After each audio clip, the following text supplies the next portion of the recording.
Wah.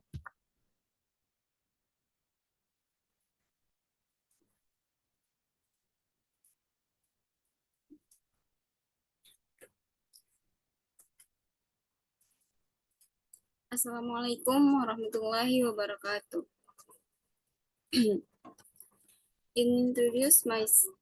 My name is Nur Asna from Group 3. Will present material on the production function of education.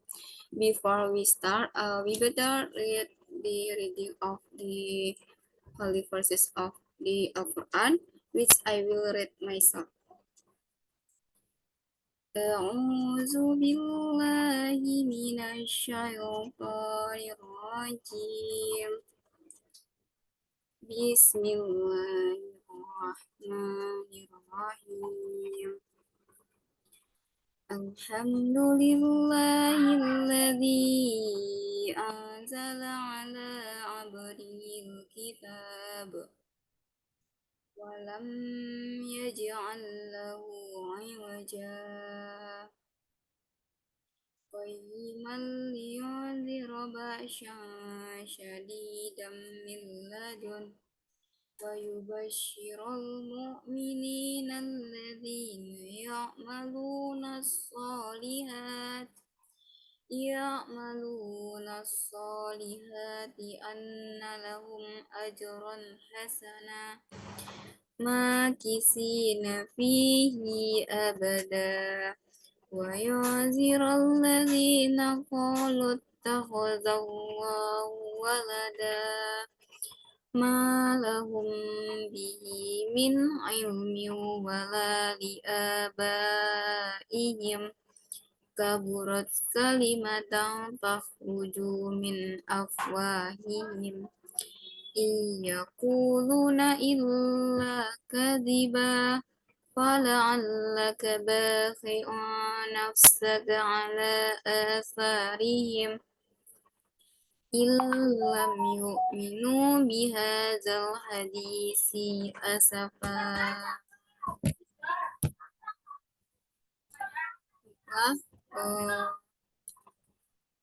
Pada kesempatan kali ini saya akan membahas materi mengenai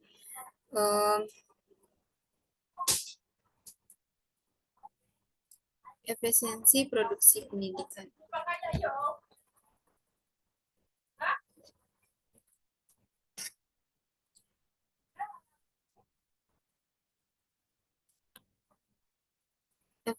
Efisiensi bermakna sebagai proses kegiatan yang mampu melahirkan suasana kondusif, menyenangkan, merangsang kreativitas, mendorong prestasi, dan iklim yang sehat menurut Sudarwan. Dan konsep efisiensi ini sangat relevan bagi ilmu ekonomi pendidikan.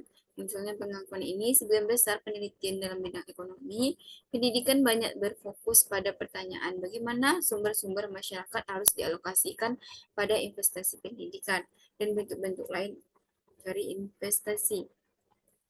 Kemampuan subjek atau kelompok subjek untuk menciptakan kondisi seperti mereka dapat bekerja sesuai dengan tugas pokok, fungsi, prosedur, kriteria, hasil, efisiensi umumnya, merujuk pada pertanyaan bagaimana sumber-sumber yang ada harus dialokasikan untuk menghasilkan barang dan jasa yang berbeda bentuk dan nilainya. Untuk mengubah satu atau beberapa jenis barang menjadi bentuk kain diperlukan energi, energi, waktu, upah, tenaga manusia, peralatan, dan lain-lain sebagainya. Dalam kaitannya dengan kesejahteraan, efisiensi bermakna bahwa upaya untuk mencapai tujuan dan sasaran tertentu yang berkaitan dengan barang dan jasa dengan tidak mengurangi persyaratan minimum yang dibutuhkan untuk mencapai suatu kesejahteraan tersebut, tidak menguras hak milik orang lain. Disinilah terjadi apa yang disebut oleh para ekonomi sebagai kesejahteraan ekonomi. Efisiensi dapat dibedakan menjadi dua bagian, yaitu yang pertama efisiensi teknis. Efisiensi teknis ini menunjuk pada pencapaian tingkat atau kuantitas tertentu atau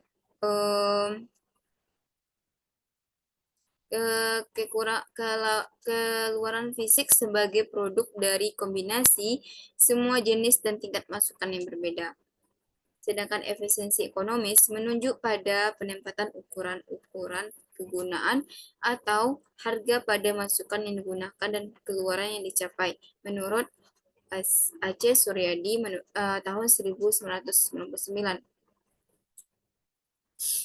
Konsep efisiensi ini sangat relevan bagi ilmu ekonomi pendidikan. Sejak munculnya pengakuan ini, sebagian besar penelitian dalam bidang ekonomi pendidikan banyak berfokus pada pertanyaan bagaimana sumber-sumber masyarakat harus dialokasikan pada investasi pendidikan dan bentuk-bentuk lain investasi. Materi selanjutnya yaitu mengenai pasar kerja guru. Pasar kerja guru ini atau pasar tenaga kerja merupakan sebuah titik temu antara permintaan dan penawaran tenaga kerja yang disediakan. Penjual tenaga kerja tersebut berasal dari sektor pemerintahan maupun dari pihak swasta. Permintaan tenaga kerja diartikan sebagai pembeli, yaitu orang atau lembaga yang membutuhkan tenaga kerja dalam proses bisnis yang dijalankan. Sedangkan penawaran tenaga kerja merupakan para pencari kerja. Kerja ini sangat berpengaruh terhadap jumlah upah kerja yang berlaku.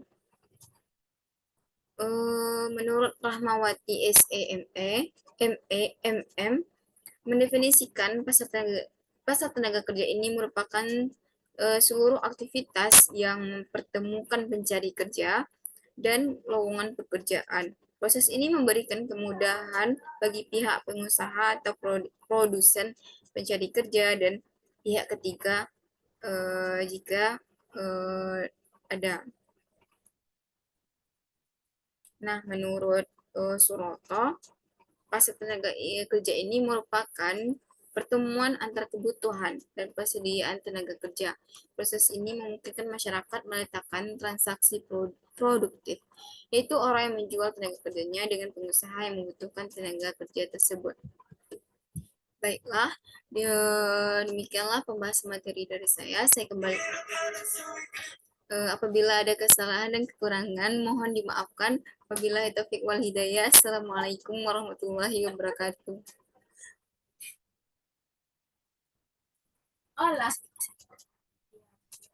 Hola. Oh,